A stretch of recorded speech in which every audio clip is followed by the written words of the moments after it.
Partia Demokratike i kërkon qeverisë që të mos ndryshojë çmimin e energjisë elektrike, pasi efektet që do të ketë në familjet shqiptare por edhe më gjerë në ekonomi do të jenë të mëdha.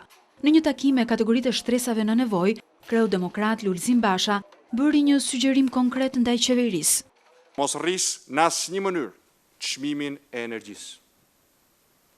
Por të marrë masat drastike për mirë administrimin e kompanisë së shpërndarjes të energjisë elektrike, uljen e humbjeve dhe kryerjen me emergjencë të investimeve të duhura, qeveria të përmbush detyrimet e saj para se të kërkojë sakrifica nga qytetarët. I pranishëm në këtë takim ishte edhe ish kryeministri Sali Berisha, i cili i konsideroi të gabuara politikat e qeverisë për të rritur më tej taksat dhe tatimet. Qeveria e dytë në botë që punon për varfërimin e qytetarëve të saj është qeveria e Edi Ramës.